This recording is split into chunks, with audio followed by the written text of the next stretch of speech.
उसको रोकने के लिए नेशनल यूथ पार्टी का मेन उद्देश्य और मेन योजना है। इतना ही कहूंगा क्योंकि सर ने बताया 2 मिनट से ज्यादा नहीं बोलना।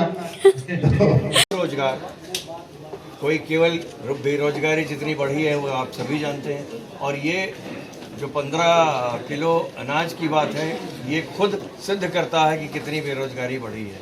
और रोजगार देना मुश्किल नहीं है, अगर आप जैसा बात भी हुई कि जो भी एग्रीकल्चरल बेस्ड इंडस्ट्री है उसको आप बढ़ाएंगे, गांव-गांव में आप कुटीर उद्योग लगाएंगे, आप फूड प्रोसेसिंग यूनिट्स लगाएंगे, तो आपका जैसे चाइना का एग्जांपल आपके सामने है, घर घर में वहाँ पर कुटीर उद्योग लगा हुआ है, तो देश बहुत सफल हो सकता है। और हमारा जो युवा वर्ग है उसको एक सही दिशा दी जा सकती है।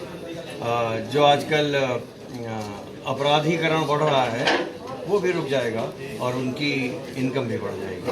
अच्छा, विधानसभा चुनाव में अगर कोई महागठबंधन बनता है विपक्ष का, तो उसके प्रति आपका क्या? देखिए, महागठबंधन अगर सत्ता की बात नहीं है, हम लोगों ने कहा कि हमारी जो सोच है, हमारी पार्टी की, आप लोगों ने देखा है जो पॉजिटिव पॉलिटिक्स और एक अच्छी राजनीति की, जो भारतीय संस्कृति और भारतीयता, राष्ट्रवाद वास्तव में की जो बात है, जो एकता की बात है, उस पर अगर बनेगा हमारा सैद्धांतिक रूप से उनके साथ मेलजोल होगा तो हम करेंगे, नहीं तो हम सत्ता हासिल करने के लिए किसी महागठबंधन के साथ नहीं जाएंगे।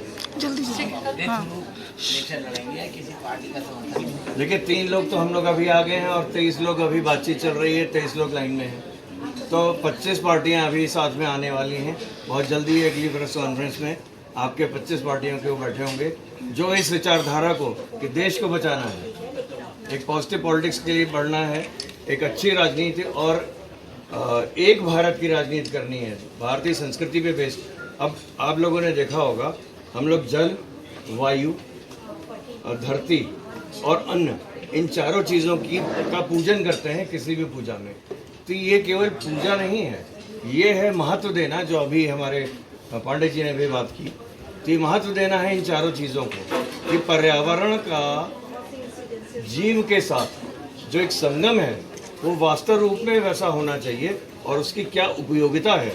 शुद्ध जल और शुद्ध वायु ये हमारा मौलिक अधिकार होना चाहिए, शुद्ध अन्न हमारा मौलिक अधिकार होना चाहिए। अगर हम नमस्कार दोस्तों, मैं हूं कामनी, स्वागत करती हूं आपका अपने चैनल जनता का फैसला न्यूज़ में। और अभी हम आपको लेकर आए हैं इंदिरा गांधी सेंटर पर और आपकी मुलाकात करवाने वाले हैं। अनुप कुमार श्रीवास्तव जी हमारे साथ में मौजूद हैं यहाँ पर। अपने कार्य कर्तव्यों के दम पर पूरे राज्य स्तर से लेकर राष्ट्रीय स्तर तक अपनी छवि स्थापित कर चुके हैं। सर्वप्रथम मैं आपका स्वागत करती हूँ अपने चैनल जनता का फैसला न्यूज़ में। आज के जो यहाँ पर प्रेस वार्ता का जो आयोजन किया गया था उसके मुख्य उद्देश्य क्या है?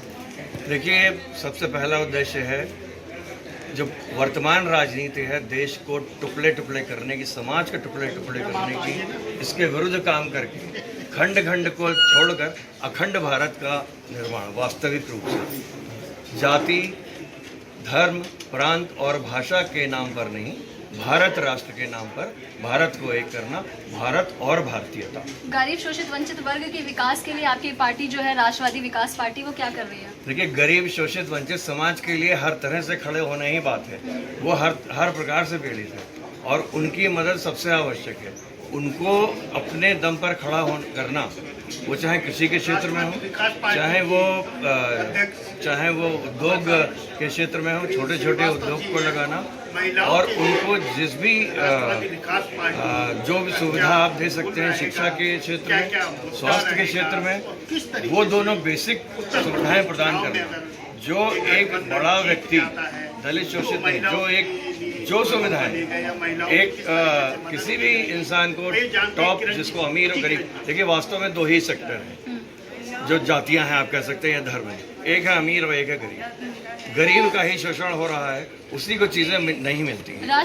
तो ये जो अमीरों से उसको जो 0.1% है उससे वापस आना चाहिए और सब में इक्वल डिस्ट्रीब्यूशन होना चाहिए। जो अस्पताल में एक लखपति को सुविधाएं मिलती हैं, ये एक बच्चा जो एक इंग्लिश स्कूल मीडियम में जो सुविधाएं और जैसी शिक्षा प्राप्त करता है, वही सेम समान शिक्षा और समान स्वास्थ्य सेवाएं सारी जनता को मिलना चाहिए, वो चाहे गरीब हो चाहे अमीर। जी, राष्ट्र की एकता, अखंडता, एकजुटता और समरसता को बनाए रखने के लिए राष्ट्रवादी विकास पार्टी किस प्रकार से कार्य करेगी? जैसा कि आपने आज प्रेस वार्ता में कहा कि राष्ट्रवादी मोर्चा नामक जो है आपने एक दल तैयार किया है जिसमें विभिन्न पार्टियां मिलकर कार्य करेगी, तो थोड़ा ये एक सोच जो हमारी पॉजिटिव पॉलिटिक्स की सोच है, इसमें जितने भी लोग इस विचारधारा को रखते हैं, जिन्हें देश के लिए खड़े होना है, देश के लिए काम करना है, उन सबको हम लोग एक मंच पे लाने का प्रयास कर रहे हैं और सफल हो रहे हैं। और हम सब मिलकर और आपके साथ भी मिलकर,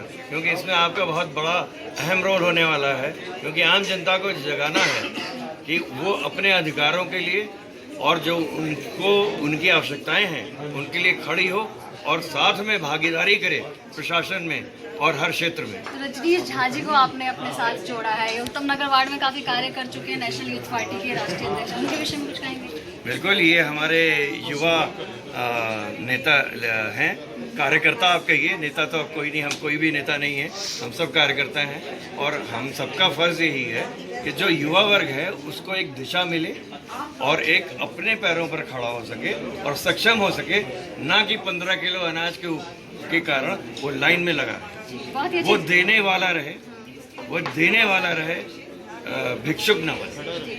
बहुत ही अच्छी जानकारी का साझाकरण माननीय आपके द्वारा। हमारे साथ में युवा नेता, साथ ही साथ नेशनल यूथ पार्टी के राष्ट्रीय अध्यक्ष हमारे साथ जुड़ चुके हैं। आप देख रहे क्या हैं कहेंगे आज के कार्यक्रम को खास लेकर?